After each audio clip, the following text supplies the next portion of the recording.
Hey, what's up, rock stars? It's Rox with a little bit of talk about what's at the top of the blog, so let's get to it.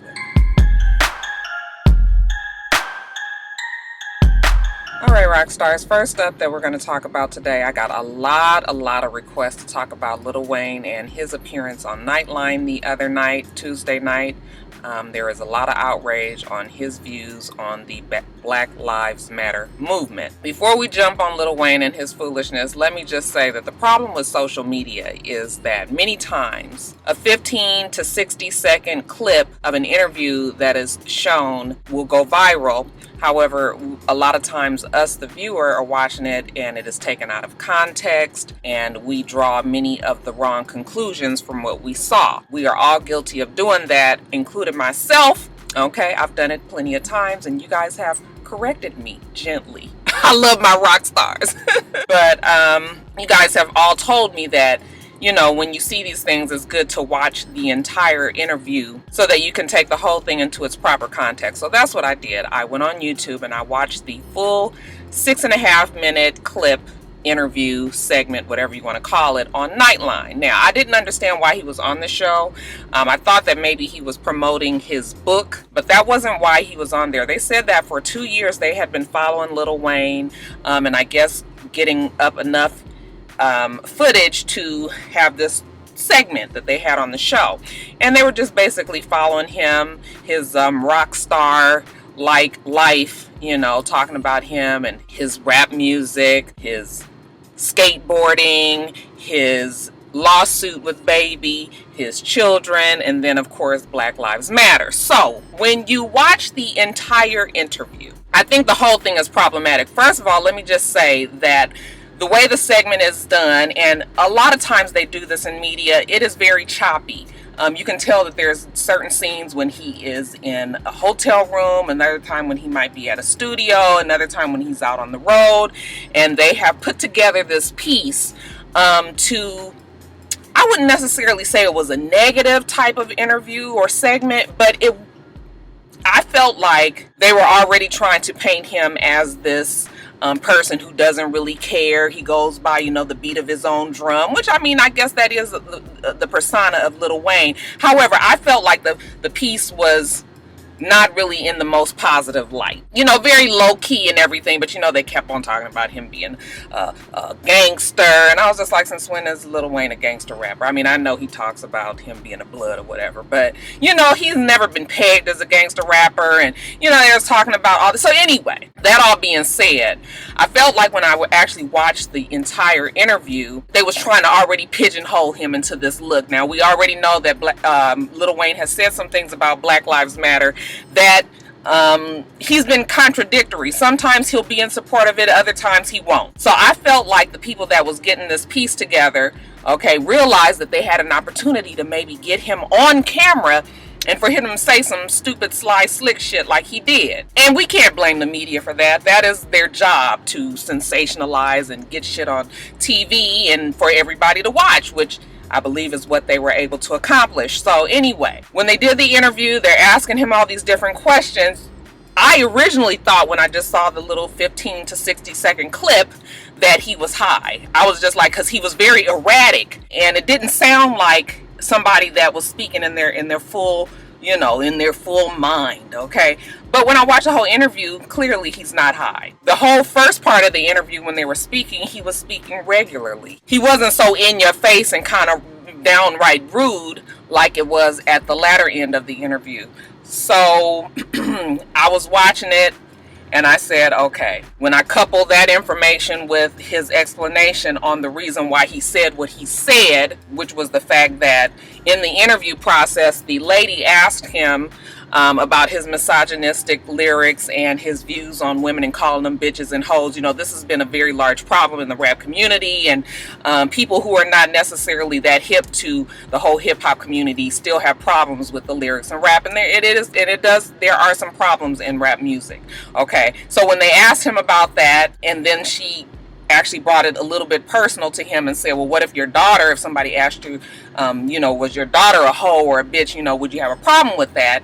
And he said, yeah, he would. Okay, but the women that he loves and respects, he don't call them bitches and hoes. And if he does have a problem with them, then that's what they are. So this was the explanation that Lil Wayne gave, that during the interview he got agitated about the line of questioning that he had, that the woman was presenting him, and that was the reason why he just kind of got belligerent and started answering the question, just kind of any old kind of way, and not necessarily thinking about what he said and realizing that millions of people, okay, even if you don't watch Nightline, I'm sorry you guys, I had coffee so you know my words, but even if you don't watch Nightline, social media is so available to everybody that in a matter of minutes, millions of people are watching this. So that was his explanation, and if I was going to be fair, I could understand how that segment, which again was choppy, which was edited, which was, you could tell the flow of the interview wasn't necessarily the way he was answering. I feel like they butchered that up and cut it up a lot so that he would look what they knew was going to do, which was upset everybody. He was going to look ignorant and all of that. Now, that being said,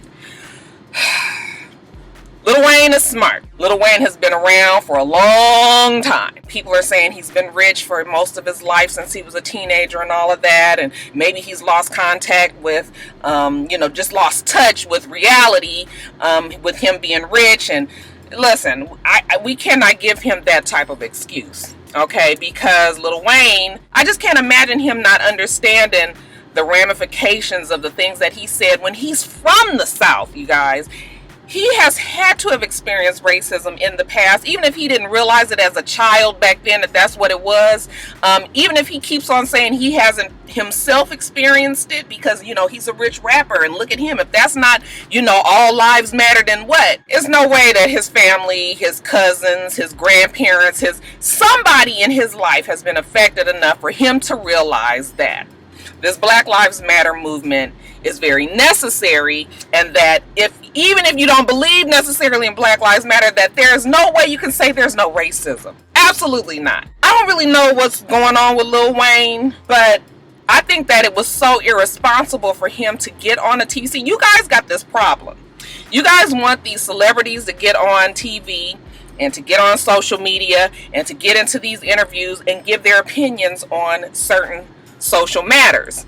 I told you guys a long time ago that I don't think celebrities need to do that, because there are times when celebrities do not agree with the mainstream. And when celebrities jump out and decide to give their opinion on shit like this and it doesn't agree with the mass, then it's all it is. Now all of a sudden everybody is pissed at him and doing all this. But see, you guys wanted him to do this. Okay, so now that the celebrities are starting to speak out and we starting to see how ignorant some of them are, now all of a sudden everybody just can't believe that he said it and all of that. But my whole thing is, I just wish that he would have not said anything. If you don't feel a certain way about something that that is this large, okay, and that there's a lot of little intricate parts to it, and that your opinion, even if you're a rapper that's always on drugs and, sipping scissor, is that what they call it now? Y'all know I'm old. I'm 3-6 Mafia still. But there's a lot of people that rely on what you say and listen to what you say. And you have a lot of influence on the people that follow you and listen to you and love you and all of that. I just think that was a situation, if he would have really thought about it, and that's probably the key word here, is really thinking about what you say. He should have just been like, what, I'm done with this interview. He was pissed off about what the lady had been said about the daughter and all of that, or just kind of realizing that the shit she was asking that they probably edited out and we won't ever see. He should have, the more responsible thing would have been just been like, what, I'm done. Because once you start talking about Black Lives Matter and you say some shit like that, like, I don't give a fuck about nothing that ain't got nothing to do with me. Okay? Now, look, we done all been pissed. We done all been mad. I done said some shit that I was pissed off about. I'm good at saying some mean ass shit when I'm mad. And then when you get back, you just sit down and you think about it, you be like, Roxanne, bitch, now I know you didn't need to say that. Okay, you was really hitting below the belt. I understand that you get upset and you start saying shit all out the side of your neck and, kind of talking reckless and saying things that you normally wouldn't say. And I get all of that. But when you are a Lil Wayne, you cannot allow yourself to get to this point where you just say something so just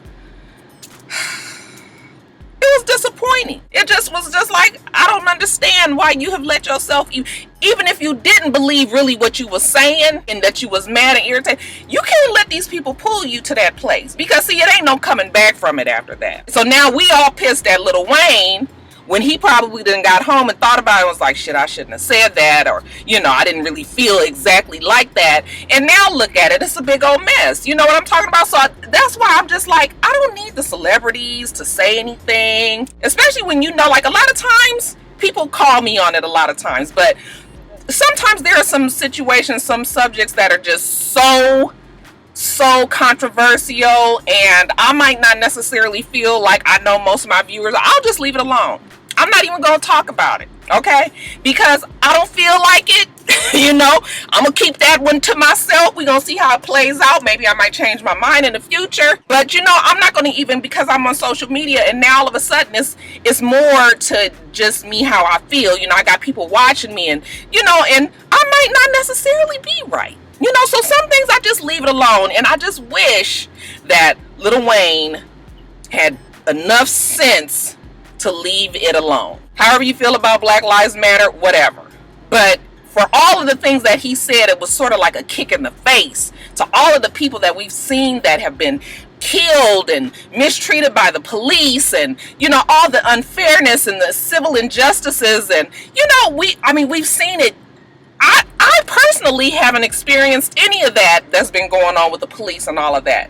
You know, I've had my experiences with racism. That's not what I'm saying. But, you know, I ain't had nobody pull me over and shoot at me or kill my child or any of that. So, yeah, I can't relate in that sense either. But as a human being, as a black woman, there's absolutely no way that I can say, you know, that don't bother me. That ain't got shit to do with me. I can't worry about that. I got to get this wet. Okay. You know, there's no way that I could say something like that. So that is the more upsetting thing about Lil Wayne. The fact that he could say something so ignorant, and I'm not sure if he genuinely means it or not, but, you know, he says it enough where people are starting to just get tired of it. You guys, the whole thing is problematic. That's what I tweeted today, because the interview was wrong. I felt like the interviewer was wrong. Okay, if they were really going to be doing not sensationalized journalism, like what's the big thing today, and back in the day, you know, you hear about certain people that have done interviews with Walter Cronkite, or, you know, big people, and they pulled back the interview only because the other person was just such a fucking mess that they didn't even want to put that shit out there for people to see. But see, they don't do that kind of shit no more. Nobody's looking out for it. Everybody wants to just have the big story. So even though I get why Nightline did it, but, you know, this black woman that's interviewing them, and the whole interview just pissed me off. It was problematic. I'm just disappointed that it even came out. Okay, and that they spent 2 years getting all this shit together to put a 6.5 minute segment together that just totally goes against this whole Black Lives Matter movement and what people are trying to achieve with that movement. You guys, I'm gonna stop, because what the fuck, I've been talking 15 minutes. I'm gonna edit it down, but I don't feel like I took too many breaks, so it ain't gonna be that much editing down. But you know what I mean. So I'm frustrated with it. I need Lil Wayne to do better. I need him to go sit down somewhere, you know, and maybe just kind of come to terms with a lot of things in his life. But I don't want him to do no more fucking interviews with Nightline, with Dateline, with any of the other lines that they got out there. Okay, just do your music. Let's get through this court case. Try to get your money and get back on track. That's all we need from Lil Wayne from now on. Child, I done sweated all my damn deodorant out with that fucking Lil Wayne. Anyway, next story, Mariah Carey. Okay, you guys want to update, because we talked about her last week on Top of the Blogs. But now more of the story is coming out. She's saying that he's too controlling. They said that there was some big blow up that he had with one of her assistants or somebody in her staff, that he did something so horrendous to this person that she had to cancel that leg of her tour and bring it on back home. And now she's called off this whole engagement. She says again that he's too controlling, and now they're saying that it's blamed on a former business partner of his. There's a man named Tommy Davis who is managing Mariah Carey's former fiance's money, okay? And supposedly Tommy Davis sound like a brother. Tommy, he is a Scientologist. And Mariah Carey says that the fact that he's a Scientologist and he's very controlling has had some effect on her relationship with James. And she's also saying that Brother Tommy done told James that Mariah Carey is spending too much of his money. Okay, so I guess that's where the controlling is. He controlling them purse strings. So Mariah Carey says, you know, she can't deal with it no more. She got to be out. Now, of course, we've all heard about this $50 million separation. I guess it was an inconvenience fee that she's trying to get from James because she moved from New York to Los Angeles, you know, uprooted herself and her children, and she's kind of planned her whole life around this engagement, this TV show, this her concert. Like I said, she's had to cancel the concert because everything, you know, I don't know what James done did. She's saying he done cost her a whole bunch of money. And you know, I mean, you gotta love Mariah for it, okay? I mean, we ain't never heard of motherfuckers trying to get an inconvenience fee when you ain't even got married. So I guess this is gonna set the standard. But we'll see if she's able to get any money out of that. I mean, she is an entertainer, and maybe she has had to make some changes that a judge will see that she should get compensated for. My lawyers out there, my rock star lawyers, my real ones, y'all know what I mean. Y'all let me know if that's something that she could probably get from him. Now, we know that she has like a $20 million engagement ring, and he told her that she can keep it. So to me, baby, you go to find you one of these little pawn shops around here and go take that damn ring and cash it. The motherfuckers me done gave her $3,000. You know, we be broke. We be like, okay, $3,000, I'll take it. Them gold pawn shops, no, they was taking advantage of us back in the day, boy. Nigga be broke. That motherfucker be having $6,000 worth of jewelry in there. They be like, we give you $300. You be like, sold.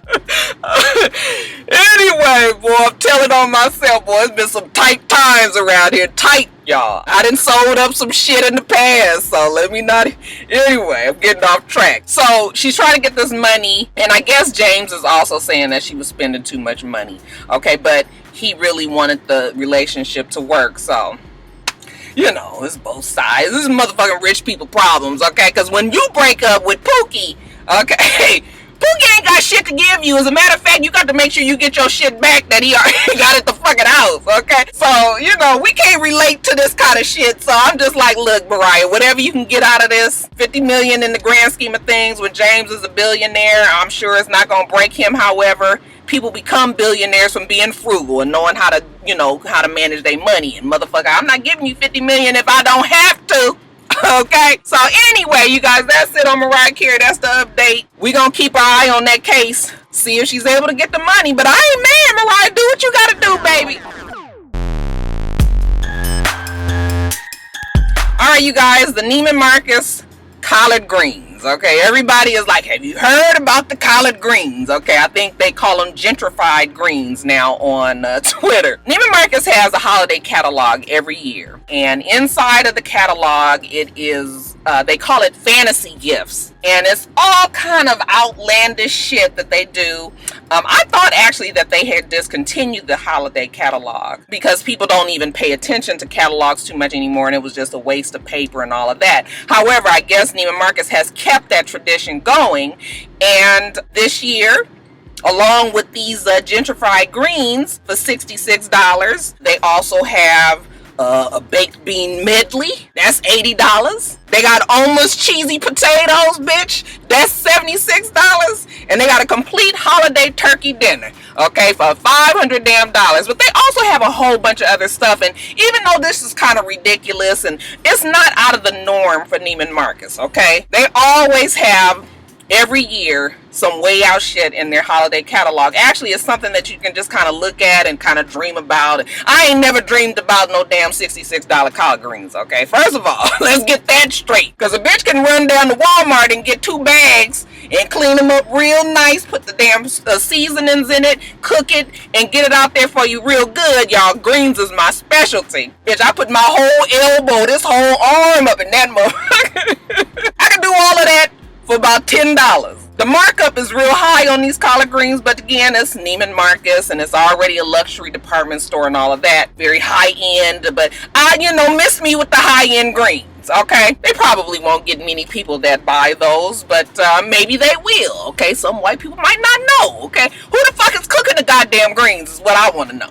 Okay, unless you got Big Mama back there in the back cooking up them greens and putting, you know, some they say they got bacon in it. I said no, I'm gonna need the ham hocks. I'm gonna need you to put some ham hocks in that mug. I'm gonna need you to put the damn chicken bouillon cubes. Okay, I'll put you a couple of jalapeno sprinkles in that mug. Okay, get your garlic, get your seasonings right. You know, it don't require all of that, but you guys, it's just like, look, and you if you don't want to buy the greens, then don't buy the greens, okay? But yeah, they got like a $700,000 English castle vacation for 8 people. They've got $500,000 Grammy experience. You know, you can buy, I guess you get backstage access and you get to talk to all your favorite stars. And, you know, they got cars on Infinity on there, and they got these golf carts that you can buy. And so it's a whole bunch of shit that wasn't nobody gonna buy in the first fucking place. One year they had a fucking jet on there, okay, that you can buy. They've had helicopters. They've had all kind of stuff on there, okay? It's just something that your regular nigga that ain't got no fucking money didn't know about before. But see, rich people been doing this kind of shit for a long time, y'all. Okay, get with it. And social media is the ones that have got us hip on, you know, what the rich people been doing all this time, okay? If you was really smart, you would go on and whip you up a batch of your soul food, your whole soul food menu, and go take it up to Beverly Hills somewhere and set you up a corner out there on Rodeo and see what you can get. Because obviously these motherfuckers got money to burn and give away and all that. And Charlie, get it while the fucking getting is good. Okay? So yeah, I'm just trying to put y'all up on game. Neiman Marcus been doing this for a long time, y'all. This ain't nothing new. We learning a whole lot today though, right? 66 fucking dollar greens. They ought to be fucking ashamed of themselves. So your girl Angela Simmons was on Growing Up Hip Hop the other day, or I guess the episode is coming up. I have never seen any of the episodes. Actually, I've heard about it, and supposedly Angela Simmons is having a conversation with her sister about the Immaculate Conception that well, it's not Immaculate Conception, but it's very close. She said on the first time that she had sex that she got pregnant.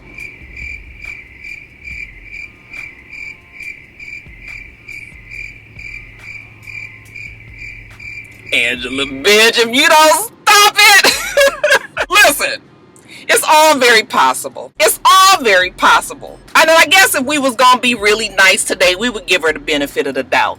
However, I'm just not willing to believe that story, you guys. I'm sorry. I'm sorry. Now, maybe she ain't been fucking for a long time, okay, because she was on the Breakfast Club and she was very adamant that she was a virgin and that she was not gonna be, trapped like that. She was staying a virgin until she got married and all of that, okay? So, I mean, at the time when she said it, she probably was a virgin. We'll give her that benefit of a doubt. Okay, but somewhere between the Breakfast Club and her meeting up with the homeboy, this Mr.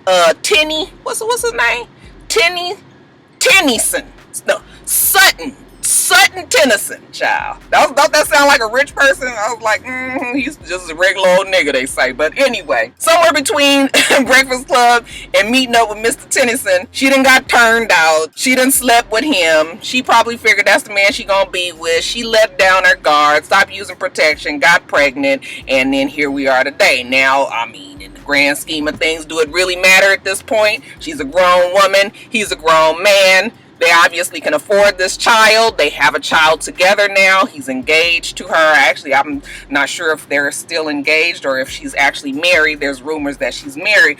But yeah, I'm just gonna not believe this full story about her being a virgin and then getting pregnant at, the very first time. Even her sister was like, they say that the sister was just like, oh, really, first time? Like, okay, but if you like it, I love it. If that's the lie you gonna stick to, then bitch, we gonna stick with it with you, okay? But yeah, just my smarter side, my more cynical side says, okay, Angela, and fine, if that's how you want to. But the whole thing is like, Angela's gotten pregnant out of wedlock, Vanessa's gotten pregnant out of wedlock.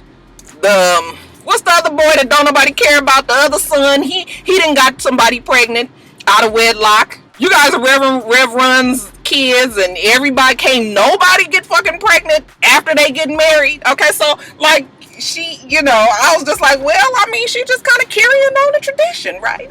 I would have just been better if she wouldn't have said nothing. But I guess she felt like she needed to say something because people were all like, I thought you were a virgin. I thought you was a virgin. Okay, she's not a virgin no more. She didn't have this baby.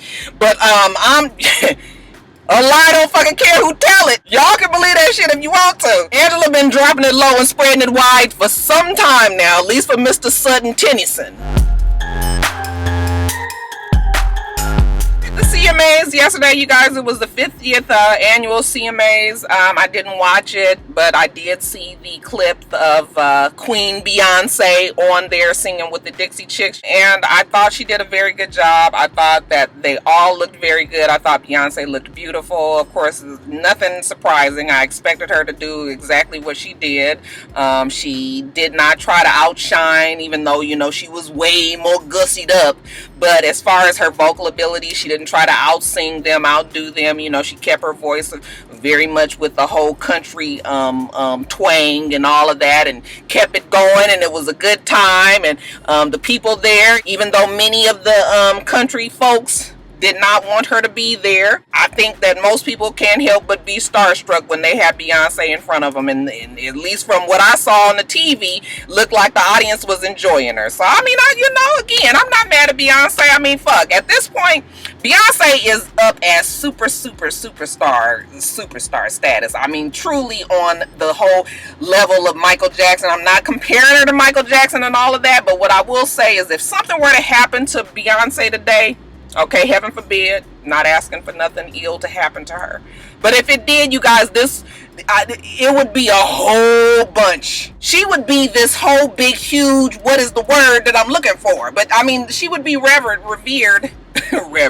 She'd be revered the same way that a Prince and a Michael Jackson and all the rest of these legends that have gone on to die at, you know, much older ages. She's established herself there. Okay, I think I can comfortably say that. So I mean, you know, I was fine with it. Whole bunch of people wasn't, but you know, we don't care. All right, just that simple. If the CMAs wanted Beyonce to come there, it's because they knew that she was going to draw the audience that they wanted. So you know what? Once again, bitch, I guess the theme of the day is I ain't mad. I ain't mad at Beyonce either. Did you watch it? What did you guys think of her performance? Real Housewives of Atlanta is starting this weekend, and no, I'm not looking forward to it. Only because it's always a lot of bullshit that comes with Real Housewives of Atlanta. I actually like the show, but reviewing it takes so much out of my soul, and I think a lot of people that review that show will tell you the exact same thing, and it's because of the viewers. I ain't never ever reviewed a show where the super fan is so fucking crazy as they are Real Housewives of Atlanta. These are at beehive levels, the way that these people, you know, if you riding for Kenya, if you riding for Portia, if you riding for Candy, whoever you riding for, it is on real high retardation levels. You know, people get in my comments and say all kind of crazy, outlandish, whack shit. Okay, so the show doesn't stress me out. It's the reviews, it's the comments. But it doesn't stress me out enough where I won't do. I mean, that is a highly watched video for me, so I would be a fool not to review it, and I will be reviewing it. But you know, so I don't be feeling like talking about the shit until it actually is on. But people want to know how I feel about it, so that's how I feel about it. I'm kind of disappointed in the direction of what it's looking like it's gonna go, especially this whole story with Candy and Portia, and supposedly Portia, you know, propositioning Candy and Todd, or vice versa, about a threesome. I just don't want to see that. Like, Candy, you know, we done been through a lot with Candy. She done had her men. She done finally got married. She got a baby. She has a real family now, and now you guys start bringing in scandalous shit like this. Like, I don't, you know, it's just like, I don't want to see that. You know, we was just getting to the point where we was about to respect Candy, because, you know, a lot of people just felt like she was just kind of this, I don't never think we thought she was hoish, but we thought that, you know, Candy was loose and just kind of out there and having sex. So now she's like, you know, she's an honest woman. She's a businesswoman. She's got her husband. She's got her kids. And now this. Okay, so that, I don't feel like it. And hopefully it don't drag on for a long time, but they definitely are talking about it in the blogs and on interviews and this whole circuit that she's going on right now. So it's going to be at the beginning, obviously. Now we're hearing about Kenya, some shit with Aunt Viv. I mean, it's just like, why the fuck this, look, it's been the whole fucking summer. We ain't seen Janet Hubert or Huber or whatever her last name is, she ain't said nothing. Now that the show is coming on, all of a sudden she got problems with Kenya again, not paying her or not paying her taxes or some shit. I was just like, I'm starting to feel like Janet and Kenya might be working together for publicity for this show, because you ain't had no problems the whole fucking summer. Okay, and now all of a sudden the show is coming back. Now here we go with this. Like, and Kenya is just good enough to have these kind of stunts go on before the damn show go on. So I don't know what to think about that, but we gonna see what else the direction is. Kandi obviously is like the main person. She's in the very front holding the peach, and when I saw that, I was like, oh, okay, Kandi then finally established her spot. Okay, no Nene. Sheree Whitfield is back. She actually has a peach now, and so I just can't believe the show is back, okay? Fucking Real Housewives of Atlanta is like the baseball season, okay? That motherfucking shit go on for like forever. They get like a month or two break and then they right back on it again. So I've been really trying to get my mental together. Y'all, Real Housewives of Atlanta takes a lot out of me. But like I said, that is a highly watched video. So I'm just going to have to deal with it, okay? And I like to do it. I like to do it. So I don't mean for you guys to be like, Roxanne, don't do it if you don't want to do it. That's not the thing. I just got to get my mind together for the ignorance that is impending. That's all. That's all, y'all. Y'all looking forward to Real Housewives of Atlanta? Coming on Sunday. Okay, you guys keep asking me about this Scotty and Larsa update. It's not really much to update. I talked about the police calls last week. Okay, I guess the calls were released, so now we can hear her voice, and I guess she's supposedly distressed about the fact that Scottie Pippen was getting aggressive with her. So we've got this, the white woman, stressed from the black man athlete, who brings back memories of O.J. Simpson. So, they let that out. I get it, whatever. But we talked about that last week, so I don't really, what else is there to talk about? Oh, they're saying that she's trying to take, look, she wants to get spousal support. I'm not sure let's see, they had a prenup, but he's trying to get the prenup thrown out or something like that, take custody of the kids. She wants spousal support, and if he doesn't give her spousal support, then she is going to come after his life insurance. Now, I don't know. I didn't know you can get life insurance, somebody's life insurance policy while they still alive. So I'm not sure how that works, but that's what they saying. All right, again, rich people problems, child. I'm imagining they've been married 19 years. They have 4 kids together. She has never really worked the time that they've been together. She gonna get something. But I don't know how that whole life insurance thing works out again. So my lawyers, my real rock star lawyers, y'all, let me know. But that's an update enough on Larsa and Scotty. Child, they say that Steve Harvey's son-in-law, he goes by the name of DJ Brookup. He was responsible for the Spell House homecoming after parties the whole weekend. This past weekend, Spellman and Morehouse combines their homecoming together, and it's a big thing out here in Atlanta. So he was, this DJ Brookup, he was the one that was going to host the big, lavish, extravagant after party at the Georgia Aquarium. He sold VIP packets upwards of $3,000 to $4,000, and they were supposed to be able to get all these bottles of drinks, and they were supposed to be, in exclusive areas of the Georgia Aquarium, and it's supposed to be all this beautiful ambiance with the fish and the damn fish tanks, and the light shining through, and you got your whales and your dolphins and your sharks and all of that. As a matter of fact, I think they said he billed the whole event as Party with the Sharks. So and Mr. Brookup had it all planned out.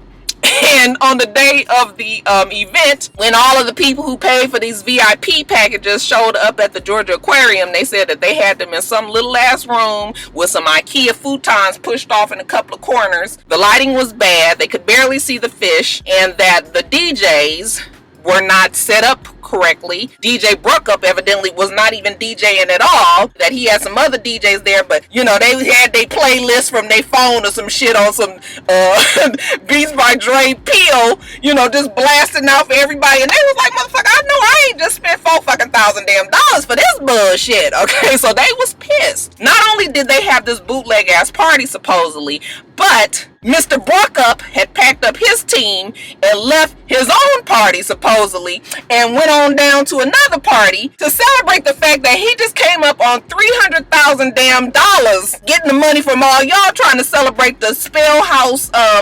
homecoming. Yeah, so people was real mad at Mr. Bruckup now. He's Steve Harvey's son-in-law. I mean, we not gonna pin it on Steve Harvey. I mean, he ain't responsible, especially it ain't even his own child, okay? But, this already just make me side-eye him, like, ain't this some shitty? Already be giving Steve Harvey the side-eye, so, this just adds to the whole side-eye collection. But, Mr. Bruckup, I'm gonna need you to get these people their fucking money back. They say that instead of the people getting their fucking bottles, that they got 2 drink tickets. I said, nigga ain't shit, y'all. Oh my God, can you imagine you spend $4,000 and they come giving you these carnival tear-offs like, here you go, here. I'm gonna give you 1, 2. You know what? I'm gonna give you 1 more. Bitch, go on over there to the bar and get you some drink and come on back on these futons and enjoy yourself.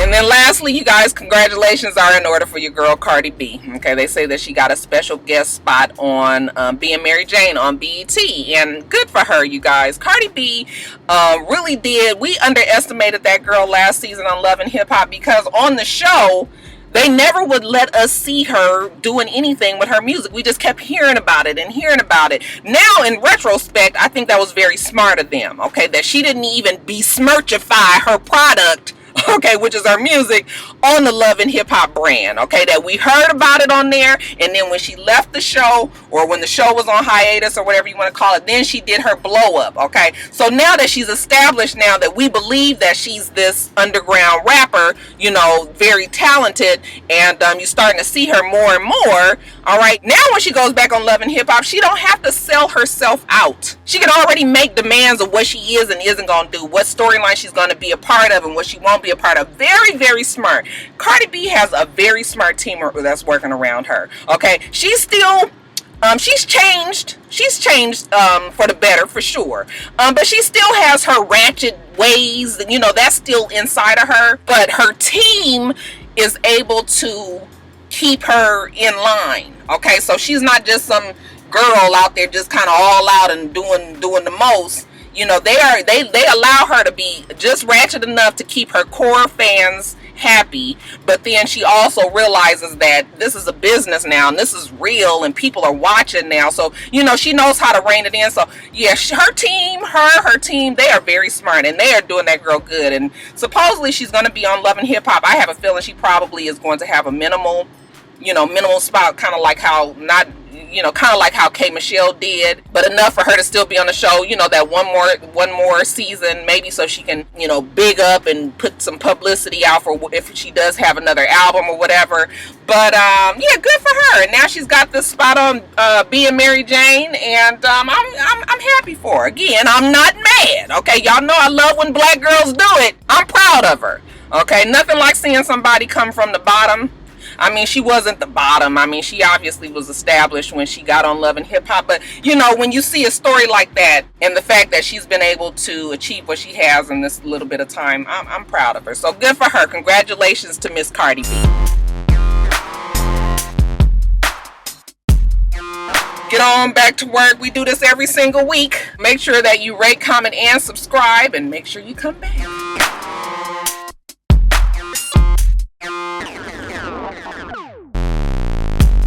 Until next time, rock stars. Bye.